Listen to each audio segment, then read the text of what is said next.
to Crypto Clothesline. We're glad to be here with you. Hanging out the crypto laundry. Getting all the crypto info for you.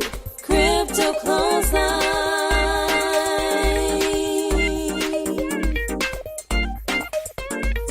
Crypto Clothesline. Amy Rose, good morning. Hi. I said, well, shall we enjoy a silent moment? Well, it was yesterday, 2 days ago, the 11th of the 11th. So we did have Remembrance Day. So I did acknowledge that even though I was alone. So how's everything going in your world? My world has been a bit rocked.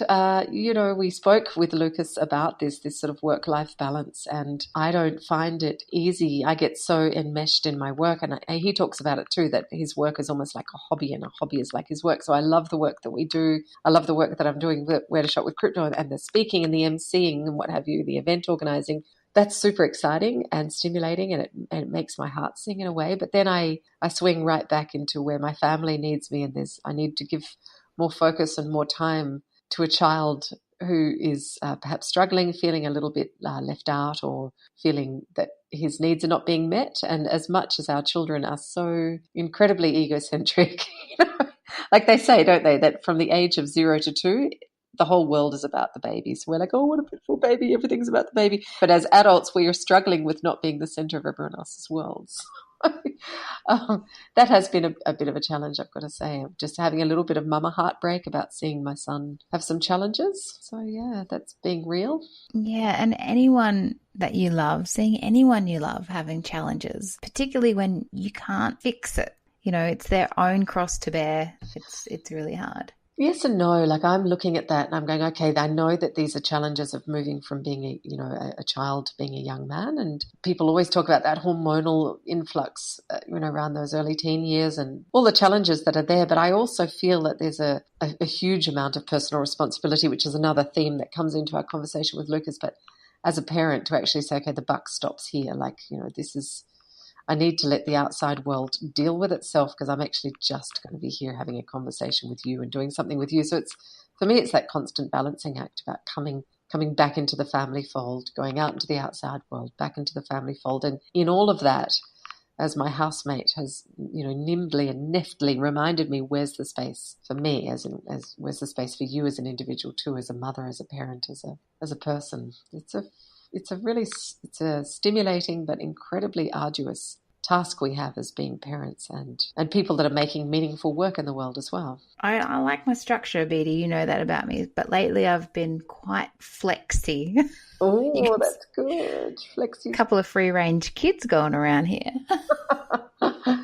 Yeah, it's an interesting balance, because my kids came along to an event, the Women in Blockchain event, which, as you know, we threw together in a week, and it was really fabulous. And I actually implored my partner, and he's one of those people that actually actively decides to not be part of my working life, and I appreciate that. But on one hand, I said, I would actually really love you to be there and to have a different perspective of the person you live with, because there's a whole chapter of my being that you actually have no clue about. Like, imagine if most parents brought their kids into their worlds. I mean, Lucas talks about it in the interview about how he's bringing his children into understanding programming, and they're actually learning things that he didn't expect them to learn. So imagine if we all just brought our kids, our little bundles in to work, just sometimes to include them in what we spend way too much time doing more often than not. Yeah, exactly. I mean, you know how you and I do quite a few graphics on Canva. Well, my daughter's latest, if she gets screen time, she plays on Canva. She puts together stuff on Canva. Oh my God, that's so sweet. No, she's having it. I'm like, just don't touch any of those files. You can touch that one, but don't touch it. Well, I love playing with Canva. It's literally, and she's an Aussie lady, the creator of Canva. She's obviously a billionaire now, but she's an Aussie girl who had a dream, and she's got a blog. If you check her out, she's got a blog about all of the dramas, how she felt like a fraud, how she felt like a fake, and she just kept pushing on and pushing on. She got a team, she got funding. Canva was a startup just a couple of years ago, and now it is used by every single industry.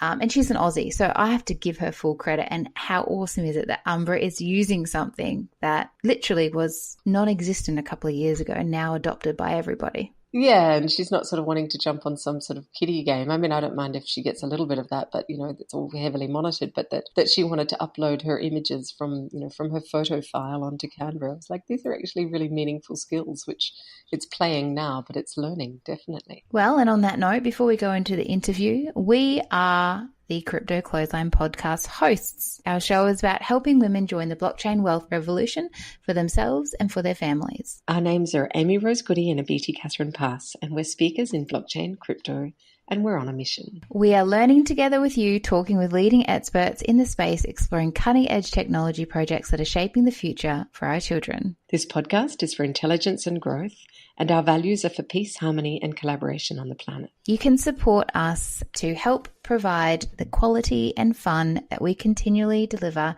every single week by going to our Patreon page on our website. Yes, you can. Do it. Let's have a listen to this interview with Lucas. Let's do it. Okay. Welcome to the show. We have Lucas Cullen. And Lucas, you are a developer, a dad. You're involved in the Blockchain Academy Australia, Blockchain Australia, and Bitcoin Brisbane. And there's other stuff that you're doing at the moment that you haven't shared because you're like a secret man, which I hope you do share in this interview today. Oh, thanks for having me on. Welcome, Lucas, to the show. It's great to have you here. Thanks. It's good to be here finally. We finally got here. Yeah, third time lucky. We're impressed. We finally got you. Yeah, 3 confirmations. It's hard to get the big fish. With all these responsibilities that we've just gone over, take us through a day in the life of Lucas and how you're juggling being a dad and a flat-out dev. I try and get up early, so 5 o'clock is pretty much my start. I've got a good coffee shop that opens then as well. I'm known quite well down there. Probably hit them about 2 or 3 times a day. Yeah, I guess the key is what I think is just trying to be a little bit more efficient. So I practice the agile methodology and the philosophy of last responsible moment of making a decision. Yeah, so try and be lean in life and in development. I'll give you an example of last responsible moment is, say you're, giving a talk or something. So when's the last time to prep for the talk? So a lot of times people will like to prepare early, but I've found a lot of times you prepare early, then something will happen like that talk gets cancelled or something will happen that you can't attend. So that effort was wasted, if that makes sense. So trying to find that last responsible moment to make those decisions. Obviously, booking flights, it's always hard because, you want to try and get in early with pricing. But yeah, generally, last responsible moment. That makes me feel so much better for all my cramming all through high school and university. I was so not a plotter. I was a last minute wonder. Yeah, well, the theory is that as time goes on, you gather more information. So the later you can make that call, the more you'll know. So the better you'll be informed in making that decision. Right, but sleep is good. How many times have we done an all-nighter right before a big day or a big event and you're like, well, I wish I could just grow up and get things organised a little bit sooner than I did. Can you tell us, so that's a general overview, but you've got some little people that you care for and you also work as a developer. When Amy Rose said, what does your day look like? Are you working from home or are you going out or you obviously fly around different places to speak at different events as well? How do you manage all of that? Generally, I like to work from home. I think I get more done. You get rid of that transit where you probably waste about 2 hours on average a day. But I do have a desk in at Fishburners, so sometimes it's, I guess, wise to go in there. So yeah, just trying to juggle, being in town when required or mostly working from home. You've been in the space for ages. Can you tell us what you believe are the best and the worst things about the space at the moment? I guess the best thing is about finding your tribe. The meetups, I always say, are a mixed bag. You have some very philanthropic people, to philosophical people, to people who want to watch the world burn, to suits want to make money. And that's fine. Everyone comes from a different angle, but it's finally a common thread. And I hope that people can come to the meetups in these groups and be respectful of each other's opinions and have good and fun and healthy debates, and that's fine. People can have different opinions, but as long as we respect each other and treat each other like adults, and it's fun. But I guess the bad part is when that doesn't happen and it gets personal. You're seeing in the Bitcoin Cash space, not to name them out, but you're seeing a fork of Bitcoin, which was fine. That's what decentralized protocols without, someone at the helm is supposed to do. If you don't like it, create a software fork and do whatever you want. But then again, you're seeing a fraction in that community, and it's kind of like if everyone worked together, then you could achieve so much more. But whether this is just the ugly side of humanity or not, that you've finally found a technology that can bring so much, but then we've got this ugly side that whether it's a power struggle or whatever, it might just be technical opinions, but it just feels like, the community often gets split and there's infighting, which is disheartening. Yeah, I couldn't agree more, because we were just talking about it in another sense, that we organised this massive event and it all came together in less than 7 days, and there was such a feeling of giving and co-creating and generosity of spirit, and we could do this. No, I need this done. Okay, I can take care of that. And now I'm involved in another event that's had a way longer run up, well over 6 weeks. And the amount of infighting and narkiness and unfriendliness and this unwillingness to relent or to give time, opinion, help, it's such a marked difference. So I really understand what you mean. Yeah, and I don't think it's just in this space. People who complain about banking and fees, etc., but then continue not to change their habits. We have the freedom of choice. We should, if you don't like your interest rates or your bank, then just vote with your feet and move on. You don't have to make a song and dance about it. If you don't like one crypto or the other, then just move on. Like, no one's forcing you to use that technology, and most of the source code is free and open. So if you don't like it, help make it better. Don't whinge about it. It's such a naive attitude. I hope that goes away, but I'm skeptical it will. Like, I just rather feel like, support the group or the technology that you think is better and just let the others do whatever they want. What are your thoughts on the future? Considering the space is a little bit fragmented at the moment, I'm putting those words out there. You might not agree, and please express that if you do or don't. But what I'm finding is the space is a bit fragmented, and there's a little bit of dodgy shit going on, and it's there's a bad taste for some people who are coming in. What can we expect from 2019 in the space with the communities? Where do you see it going? Well, I hate to put a time frame on something. That's always, recipe for disaster. But what I think is going to happen is the same thing we've seen with the internet. That at the start, everyone realized they could become a publisher. Anyone with Notepad could create a website and host it. Remember, we used to see those websites on the back of university domains. So you'd have like uq.com.au, tilde, your name, etc., and these little dodgy websites hanging off the back of it, which were opinionated and badly programmed. And that's where we are right now. And then everyone realized they could make their own websites and thought they could get rich, etc. And that's what we're seeing with this blockchain explosion. Everyone's creating their own technology, which is great. Go for it. It's a free market. But most of them will die out. We'll pick some inspirations from both of them.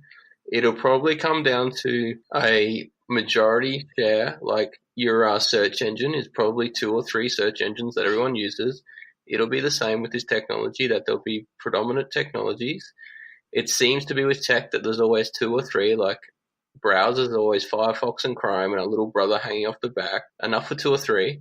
And I think that's probably what it will end up being. What those will be, no one really knows. But there'll probably be one chain for payments, one chain for more programming dApps, probably a few others, and that's probably enough that the world will need. But what they will look like is anyone's guess right now. How do you see those other ones being shaken off? Like, how do you see them dropping off just because they're not being supported in the community? Because sorry to cut you off, but there's always a commerce behind them. So, if they don't earn enough revenue, they won't be able to support the developers and create, keep up maintenance, etc. So they'll just die off. Just like websites who don't get enough traffic and have ads and that are just on it for love will, they'll hang around, but they won't be very, successful commercially. So if this technology is to be adopted, then, market forces will choose which ones are the best, or maybe none of them will be. Maybe we just don't value decentralized and we'll just stick to a centralized model. But I think this technology will facilitate something behind the scenes, but how we actually interact with it, I think, is still to be decided.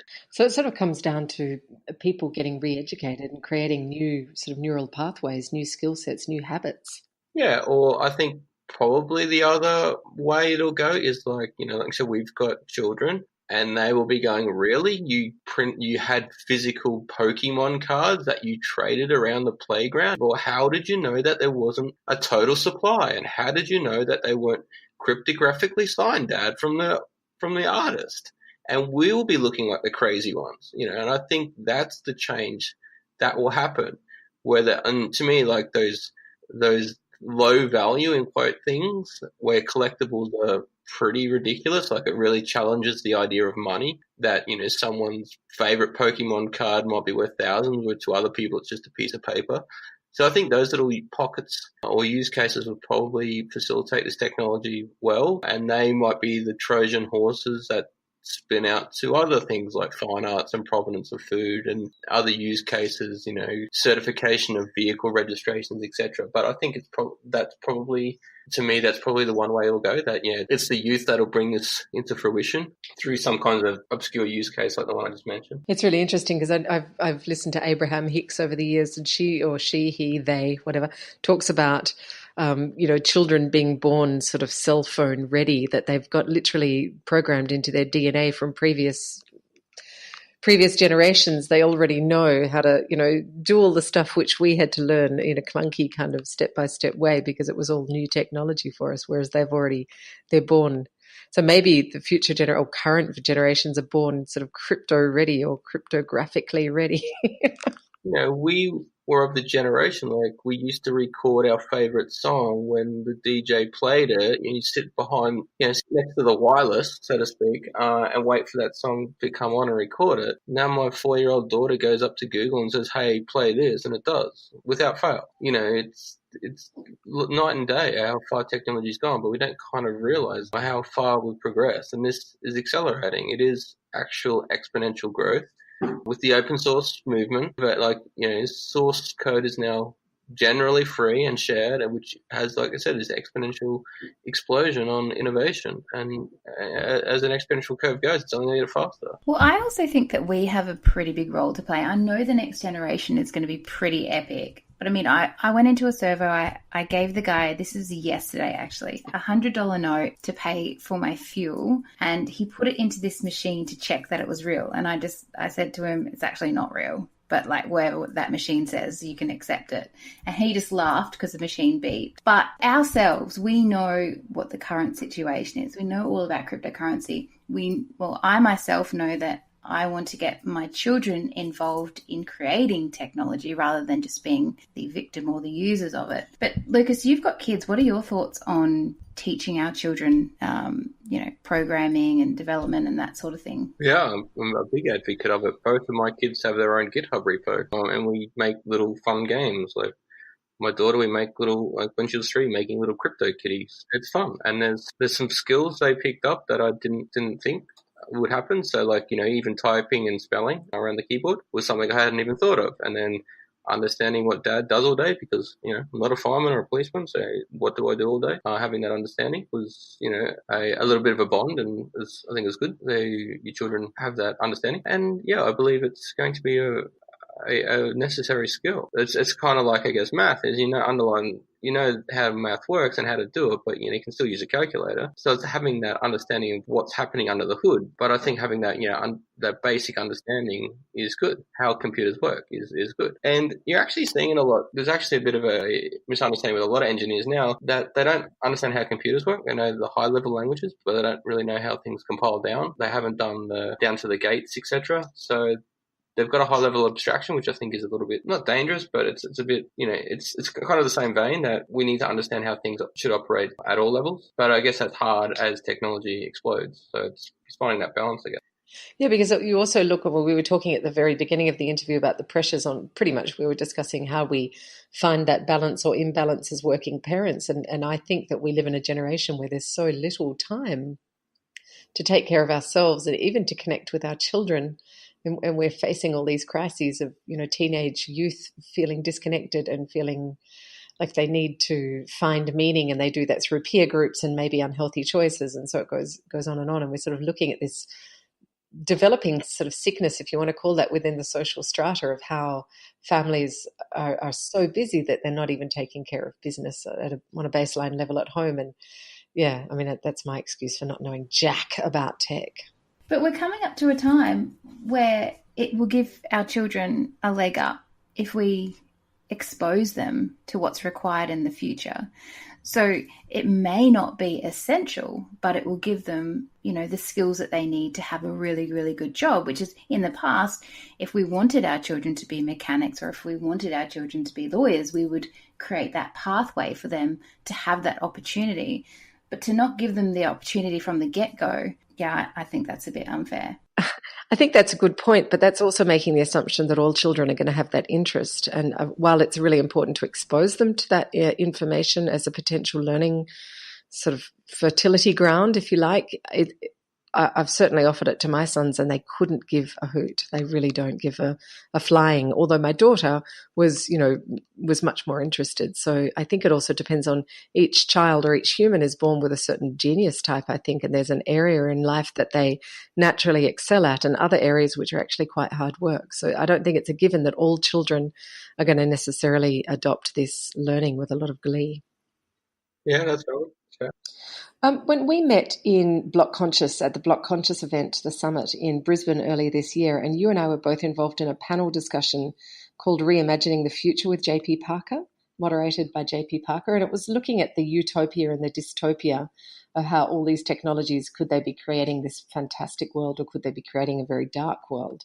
And I was quite touched by your response because there was a lot of philosophical toing and froing between some of the more academic people, let's say, or in the group. And I remember you saying something around the fact that these are my words, not yours. I'm just sort of semi-quoting you, but the hype around blockchain was pretty much useless unless developers were able to deal with the challenges that blockchain development is undergoing.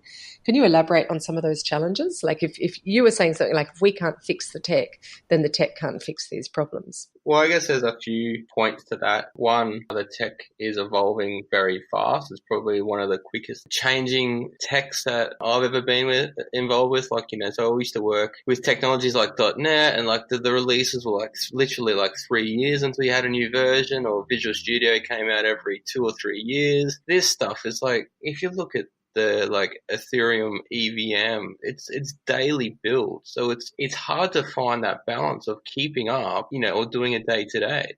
So that's one thing. And like I said, it's only going to get worse. We've seen this with JavaScript. There's so many explosions of JavaScript technologies now. So that's one challenge, is keeping up and backing a horse that you think is going to be still in existence in the short term. So I've pretty much backed Ethereum. I have a lot of clients come up, have used, Hyperledger, etc., which I just haven't because I've just tried to be deep in one. So that's one challenge. The second is trying to relay where the intersection between reality and ambition lies. So we have these claims of, we can do all this stuff. The classic one is, we could have decentralized car rentals, a smart contract, in quotes.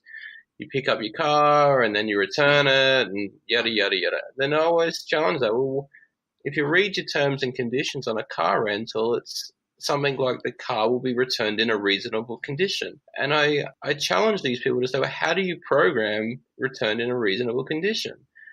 And they start going on, we could have AI to look at stuff and go across the paintwork. It's just ridiculous. So we've got to really set that expectation of what this technology can and can't do, or where it can assist a business process and where it can't. So, like I said, I think we're seeing this massive buzz and hype and unicorns and rainbows, and then soon we'll realize where the rubber hits the road, so to speak, and which bits of business process we can replace or augment with this technology. Can you tell us what keeps you up at night? What keeps me up at night? I guess you get kept up at night for either good things or bad things, fun things or bad things. So sometimes when, I see a new bit of technology out there, I sit up and tinker with it. I don't fish, so this is my hobby as well as my job.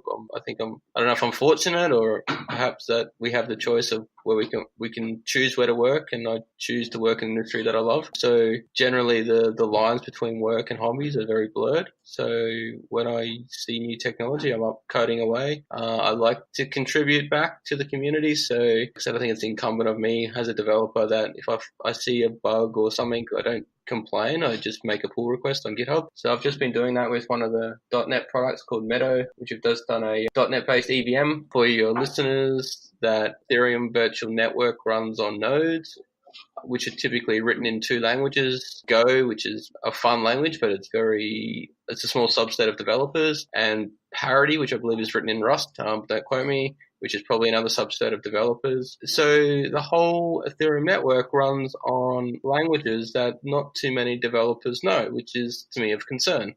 We saw that within Bitcoin, where the client is pretty much written in C++, and there's only one dominant client, has about 95% market share. So if we can write more nodes or more in different languages, and we can be more inclusive from developers and find more bugs and make the product more stable. So I've got most commercial experience in .NET. So when I saw this .NET project come up, I've taken a look at it and, like I said, tried to help evolve that product so we can get more decentralized and more choice of clients. So that's one thing that keeps me up at night, I guess. I thought you were going to say kids, because you've got a 4 and a 6-year-old. I was sure you were going to say, well, that's a silly question. I've got 2 kids under the age of 7. So. Oh, and they stay in bed all night. Yeah. Oh my God, Dad of the Year. Shut up, Lucas. We're not putting that in there after all our bitching about our non-sleep kids. I can't take credit for that. Can you tell me what you think has some of the most important applications of blockchain technology outside of cryptocurrency? I believe we should be challenging the role of government. Where there's a government-based ledger, we should just be asking why. And I pick on the ASIC guys quite a bit. I was actually on a panel with them down in Sydney a couple of weeks ago. There was a representative from ASIC. But basically where you register a company. So it costs, I don't know, I always get this wrong. I thought it was $800 a year, but it's apparently $800 in ongoing fees. But I asked, why do the citizens pay some government organization just to register a company so we can do business? If it's just a registry, we have a technology where only the owners of that information can amend the registry, and it can be in the public domain, and we can have one source of truth. So we can start to remove these functions of government from government and arguably spend taxpayers' money or our money better. Vehicle registration. Sure, it's probably necessary to have that, but why do we have a centralized party called government that facilitates that? We now have the technology where we don't need that. So I think those are some good examples where money can be censored. We saw 2 years ago that online poker in Australia was banned. I believe that consenting adults should have the choice to do whatever they like with their money, as long as it doesn't harm people. So why was online poker banned in Australia? We have now the technology where we can create decentralized poker clients and, as consenting citizens, play poker against each other.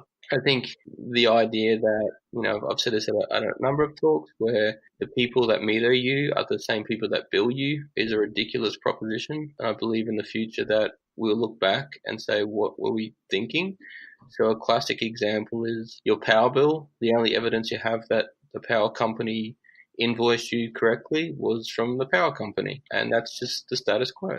That's how 95% of or more of current business models work. We just get an invoice and we blindly sign it and pay it without having the tools to review and be skeptical about it. Well, I had to call the power company as well, like last week, because it was twice as much. And I found out that the house that is connected to mine, I was paying for their bill because they had left or something had gone wrong. So it was very obvious because it was nearly double the amount. And I had to ring them and argue with them about the situation. And it took like 2 days of back and forth just to remedy it. So that would be awesome if that could be resolved. You have no recourse.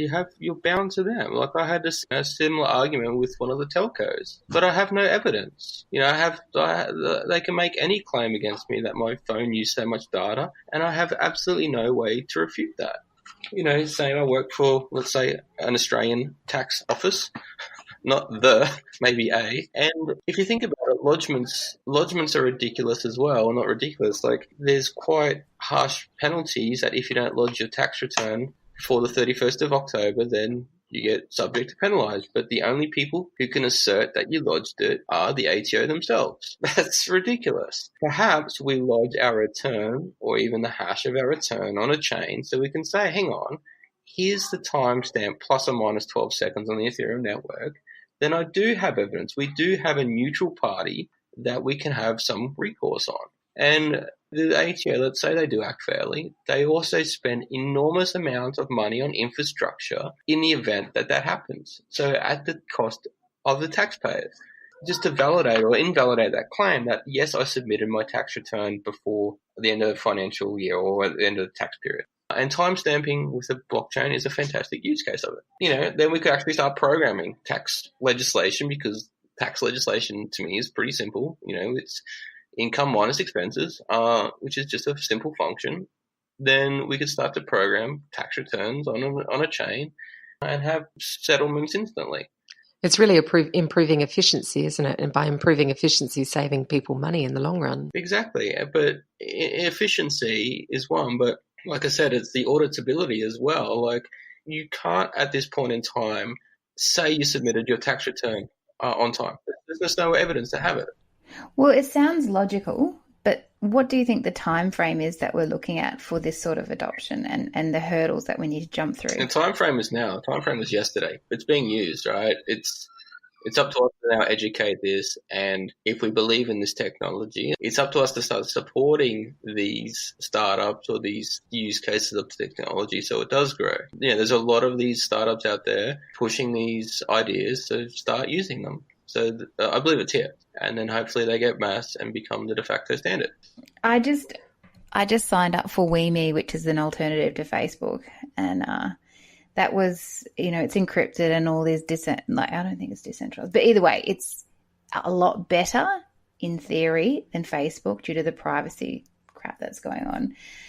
And I really want to support it. And I am. I've added friends to it. It's painful, but on principle, it's the right thing to do, because of what everyone's gone through with Facebook and social media and all that sort of stuff. Well, the question to you is, though, have you closed your Facebook? No. Well, then you're part of the problem, right? So it's easy to say, I'm going to go this way, but you still want to be in the other camp. So, at one point, you have to vote with your feet. And if you don't leave Facebook, then no one else will. Thank you for that, Lucas. You're absolutely right. I have been on Facebook since this year, a couple of months. So hush, Lucas. I've got one last question. I know this has been a lengthy conversation, but a really fascinating one.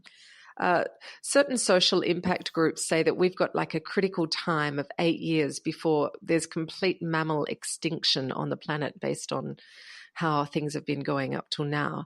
Can you tell me how you could see blockchain and other tech, like AI or whatever other form, address these issues? Save the planet. Oh, yeah, there's always this doomsday time clock. I remember 20 years ago, I think we had 5 years as well. So I'm skeptical of those claims, but polluting the planet is generally not a good idea. Living beyond our means is probably not a good idea. Have you read that book called Collapse? It's pretty good. One of the, there's, if I remember right, there's about 7 different use cases, and one of them resonated with me was like, what were the people on Easter Island thinking when they cut down the last tree? Right, it's so obvious on a small ecosystem, and that's probably what we're doing now, just on a bigger level. I don't know where this technology can apply to that is an interesting one.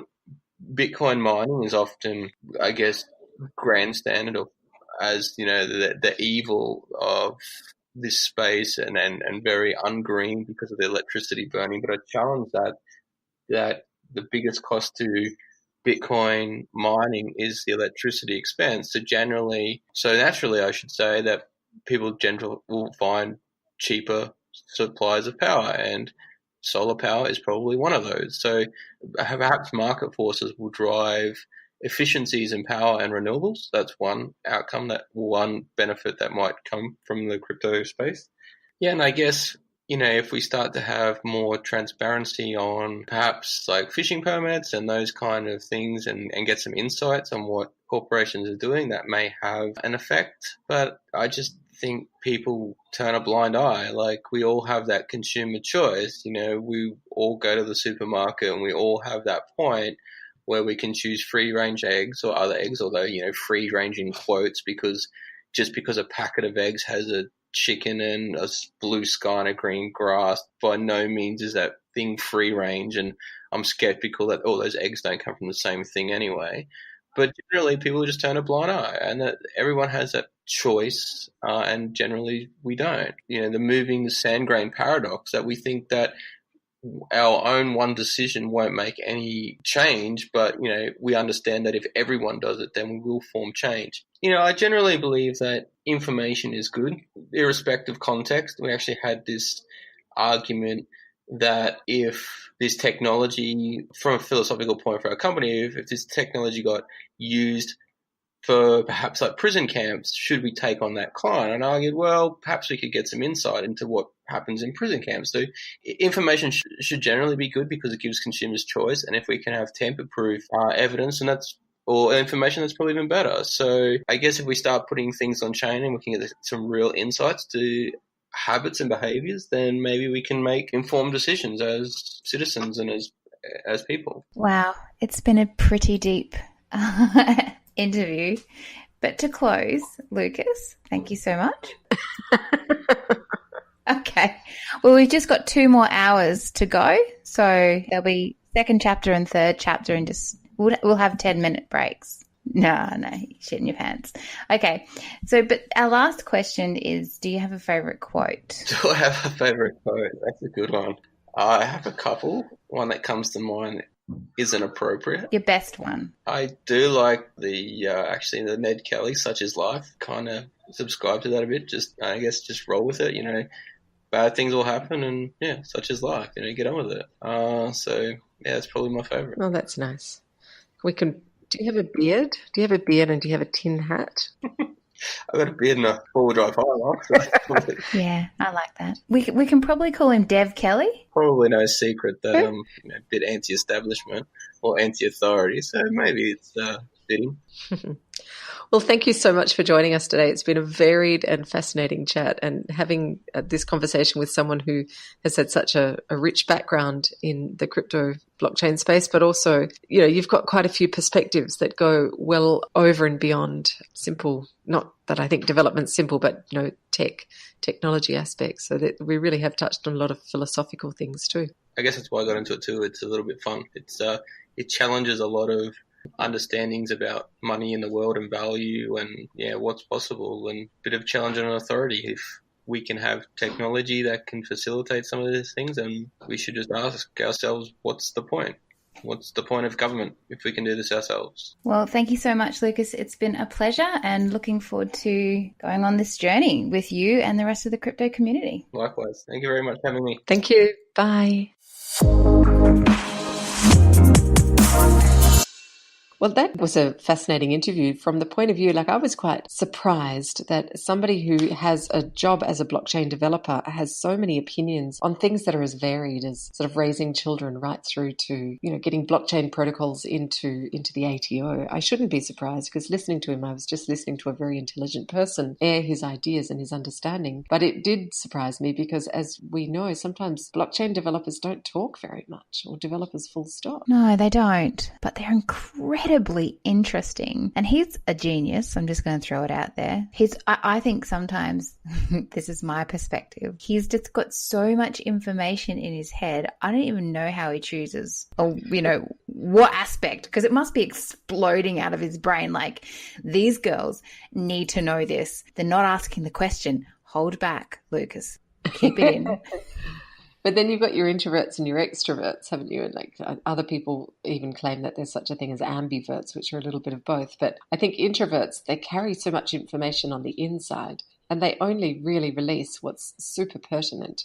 And so I'm guessing that might be Lucas's predisposition, but extroverts are absolute chatterboxes, and they work everything out on the outside by talking about absolutely everything. And then they can sort of reshuffle their knowledge on the inside. That's what I've learned anyway. Could be right, could be wrong. But I just wonder if a person like him, he's very sort of economical in his delivery. He'll give you the information that you need to know, and there's a full stop, and that's the end of that. And it's a tendency I've noticed with other developers too, that they'll go boom, boom, boom, boom, boom, boom, boom. Then you're like, oh, right, so moving on. What are we going to talk about next? I mean, it was a pretty interesting conversation, but what I did take away from it was the agile method. Do you remember how he talked about the last responsible moment of making a decision? That's probably the most important thing that I took from the interview, because there is so much time wasting. There's so many meetings. There's so much small talk.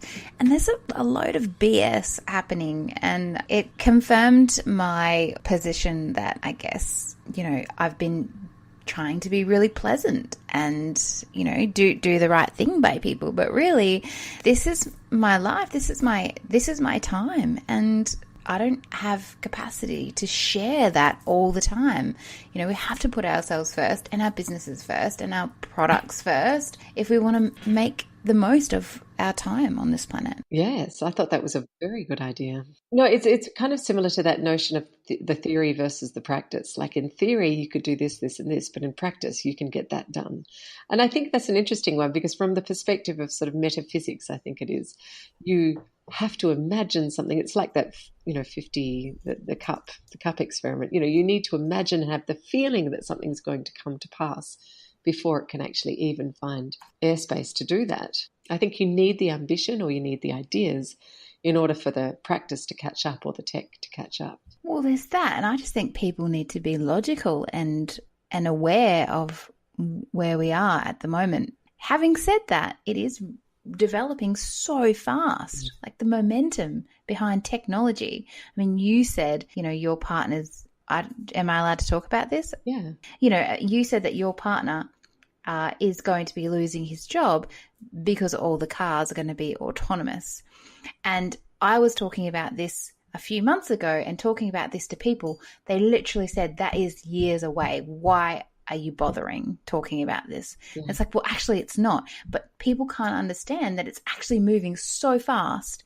It will be here, and it will be here soon. Yes, and it's also what he was saying about the relevance of getting our ATO, or our Australian Taxation Office, tax forms in via blockchain and getting them time-stamped, instead of this archaic system we have, which is based on one authority lording it over us, telling us we are or we are not guilty, or good citizens or whatever. So we're constantly relying on these authority figures, even if they're in the forms of corporations, to validate our honesty, it's ridiculous, because how many times have we been placed in a situation where we know we've done the right thing and it's the authorities that have screwed up because of a system somewhere? I see exactly what you mean. Like, on one way, we've got trucks going on automatic pilot, driven by a computer operated, 5,000 kilometres away. And in another hand, we're still having to, put our forms into the ATO in triplicate. Oh, but they have to weigh up. On one hand, they're saving millions of dollars, and it's not about control of the people. On the other hand, yeah, they're losing millions of dollars, but they've got control. So the control is more valuable than the dollar. The power. Well, my love, fascinating conversation. Very, very interesting. Have a wonderful day, and I look forward to talking to you next week. Okay, see you, Beatty. Bye. Bye. Hi, you've called a Beatty. And Amy Rose. At Crypto. Clothesline. Leave a message after the beep. Okay, 3, 2, 1. Ready? I don't know why you ladies have to talk about all this, digital currency or whatever it is that they're talking about on the news and stuff. I just think it's just a complete crock, a load of codswallop. I'm a little concerned that two grown women like you two are taking out so much time to talk about such a lot of hot air. I think we can all agree that the only way we're ever going to be paying for things in this lifetime or any future lifetime is with cash, and I don't see the relevance of talking about whatever it is that you mean when you say, crypto or whatever. It's just all a flash in the pan, in my opinion. It's just my 2 cents worth. Thank you. Crypto Clothesline.